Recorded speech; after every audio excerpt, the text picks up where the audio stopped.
back now, we had what was probably the closest near miss in the ISS's history. I think the words you used were it would have been catastrophic. Yes, yeah. I mean, we were quite fortunate that we had a flawless mission up until that point. The launch went really well. The whole day of launch with all the preparation was really well. The rendezvous had gone well. And so we were in the final stretches coming towards the space station after a 6-hour rendezvous process. And the Soyuz has an automated system, so it was doing its own thing. We were just monitoring it. When you say Soyuz, that's the spacecraft? That's the spacecraft, okay. Yeah, the Soyuz spacecraft. So we were fully expecting it to dock itself. Everything was working normally. And we were 17 meters from the ISS, and that's the closest that any spacecraft has been when it's had a problem. Normally, when you're inside 50 meters, there's nothing really much that will go wrong. So we were not expecting anything to go wrong, and at 17 meters to go, master alarm went off. And we had a master alarm going off a few times during the rendezvous process, but it was for a very trivial condensation problem. And that's what our spacecraft told us it was. Again, it's a condensation problem. So we thought, hang on, this feels a bit more serious. We could feel the spacecraft had stopped its approach and it was backing out into space. And we started to dig down into the emergency procedures, and we'd had one of our thrusters had failed. So Yuri, our commander at the time, had to take manual control of the spacecraft, and he was going to have to manually dock us at that point. Which is a process that has happened before and we do train for, but it is a reasonably serious situation, a manual docking. It requires a high degree of skill in order to do it. And so immediately at that point, your training just kicks in. And it felt like we were back in the simulator again, running through an exercise. At that point, you just have to focus as a crew. You have to run through the procedures. And we were just doing everything we could to make sure that this docking was going to go okay. And the sun angle was very, very poor. So lighting conditions were poor. We were going from daylight to darkness, making it very, very difficult. We were very tight next to another cargo vehicle. So a very small margin of error and the solar panels would have collided. And then we had a further failure inside the spacecraft. So now we're in a situation where we've got multiple failures stacking up, and Tim Cooper and myself couldn't do much at this point to help Yuri out. And it was one of those situations where you can feel things just starting to spiral out of control. And I think that's the key where training and experience comes in. That's the point at where accidents will happen if you with a junior crew. Yuri was very experienced on his 6th mission to space. Tim and I were both test pilots, and we just could feel this situation was starting to tick all the boxes that was going to lead up to a catastrophe.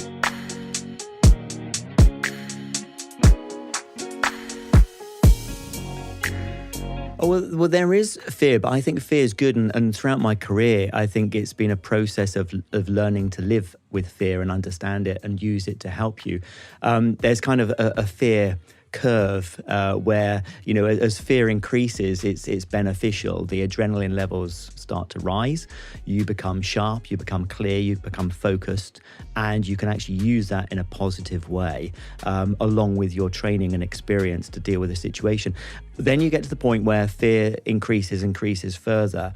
And then it starts to be a negative process where it starts to inhibit your thinking and your clarity of thought and your focus. And that's when, you've really gone too far and where fear gets out of control.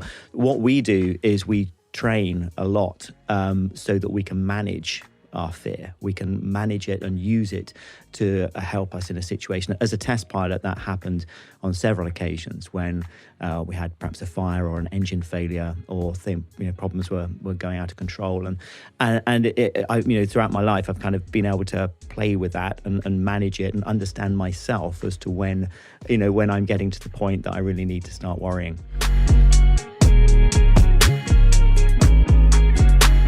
Absolutely. And you're absolutely right. And I think to me, in that situation, for example, in the spacecraft, it was a case of, right, what can I do now? Let's start running through the procedures. Let's stay on top of the problem. Let's start getting ahead of the game. You always want to be ahead of the situation. So whilst Yuri was focused on flying the spacecraft, and there was little I could do to help, I was thinking about the fuel, about the life support systems, because I knew the next step was, if this takes a long time, we're burning up precious fuel. That could be a problem. And so I can be the one who's already got the calculations done. I can be keeping an eye on the clock. And Tim Copra was similarly keeping an eye on the engine systems. And we just knew what each other were doing, and we're working through this problem. And I think it's a case of having options. And the fear really kicks in when you start to run out of options. That's true fear, because now you don't know what to do. And now you're reacting rather than being proactive. Completely. I mean, with the rocket launch as well, you could have a catastrophic failure. We know there is a risk of that, and we understand approximately what the odds are, what the risk is. What are the odds?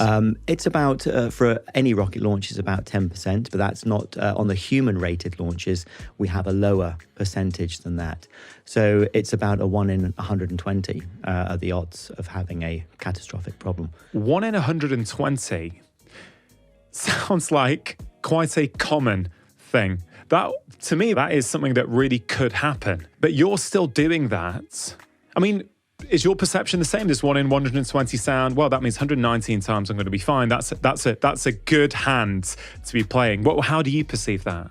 I don't look at it from a statistical point of view, really. What I've looked at are the incidents that have happened, and I try and assess the risk. So we know that, we had an Apollo 1 fire, killed 3 crew. We've had the Challenger and the Columbia incidents, 14 crew members killed. We had a Russian incident, 3 crew members killed. You look at the incidents, you look at why they happen, how they happen, what we've done to mitigate them. And I prefer to analyze the technical aspects and think, okay, how have we addressed those problems, and how is it now a safer environment, and what are the potential problems that could happen, and how would we deal with that?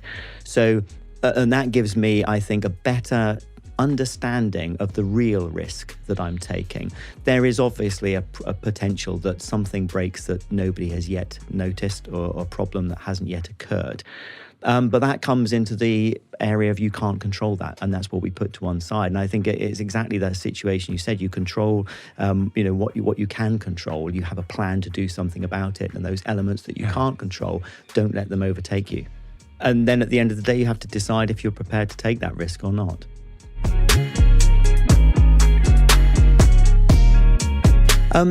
I think as a youngster, I was somebody who embraced adventure, definitely, and I was happy to push myself out of my comfort zone. And I think my years of flying a helicopter have always made me expect the unexpected. Right. I know there's a joke that an aircraft, a plane will want to fly itself. It's got wings, it will naturally glide. You do nothing to it and it will want to stay in the air, whereas a helicopter is thrashing itself to bits. And if something goes wrong, it will want to just take itself out of the sky. So as a helicopter pilot, you're constantly looking at the next field to land in, where to put it down if there's a problem. And that it just ingrains in you this expectation of something is going to go wrong. And I think I carry that with me when I'm on a mission. And also we get into that mindset as astronauts, because you never allow your guard to drop completely. Even when you're on the space station, you're 4 months into your mission, it's a routine Saturday morning, you're just having a cup of tea, bacon sandwich. There's a part of you that knows that the space station could get hit by a piece of space debris at any point, and you have to click into your emergency procedures. So you never really let your guard down. Is that stressful? There is, yes, there is an underlying element of stress there, and I think that it would be unhealthy to live with that for a long, long period of time. Having said that, we've had 2 crew members when I was on board, Scott Kelly, Misha Kornienko, were spending a year living in space.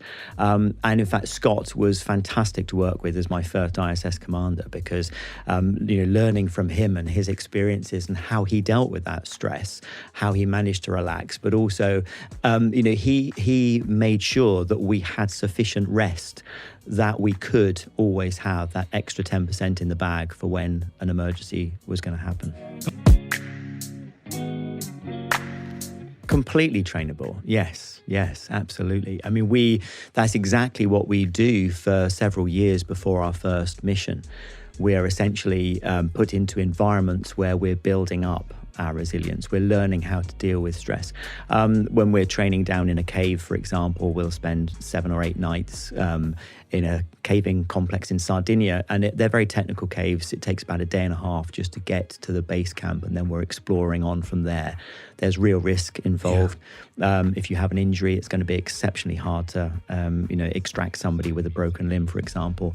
We'll spend 12 days living underwater in an Aquarius habitat 30 meters down, so you're completely saturated with nitrogen. There is no option to come to the surface rapidly, otherwise you'll just suffer decompression sickness. So we're put into environments where there's real risk and there are real consequences, and that is so that we can build resilience. We're learning not just the soft skills of learning how to get on with our crewmates, but we're learning for ourselves how we can deal with that pressure. Well, I think resilience is it's a case of exploring, pushing your boundaries. It's a case of doing something that you haven't done before so that you learn something from that experience. And then you have, it's an armory, isn't it? You've got a toolbox that you go through life with, and it's about putting tools into your toolbox. Yeah. And the more different things you try, the more you learn about yourself, then the more tools you're putting in your toolbox to be able to deal with situations that might come up in the future.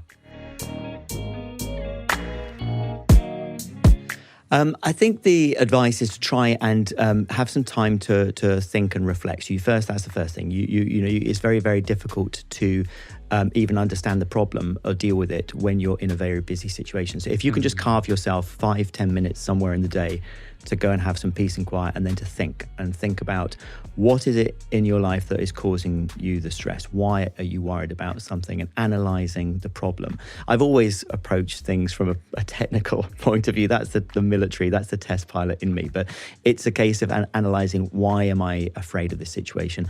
Why is it causing me stress? And what can I do about it? And then start writing things down. I find that if I write things down, then it really helps to give me clarity of thought and come up with a plan of where do I want to be? What's the stress I want to get rid of? And how am I going to do it? And then stick to that plan. When we do a lot of time looking at decision-making process, if we're trying to improve our capabilities to deal with emergencies or deal with difficult situations, and there are all sorts of different processes and techniques out there for making a decision. But generally speaking, 4 quick steps. You'll look at the facts. That's the kind of bit I was saying about what's the problem. Really, what's the problem? That's the fact. Get the facts. Now think of the options, because if you haven't got any options, there's no decision to make. So you've got to have at least more than one option as to what can you do about it. Then you reason those options, and then you take action. Well, after your reasoning, you've decided on the option, then you take action. Very quick process. And that process enables you to make a decision. I think that's what causes a lot of stress and anxiety, is people not knowing how to make a decision or what the right decision is to make. And once you've gone through a process, you take a decision. It's the right decision at the time. You might look back in 6 months' time and think, well, okay, that hasn't worked out how I wanted. But you can't beat yourself up about it, because it was the right decision to make at the time. Because you went through this process, you made the best decision given the facts that you had and given the reasoning that you've been through. And I think that process just helps people to sometimes just take a decision and go with it.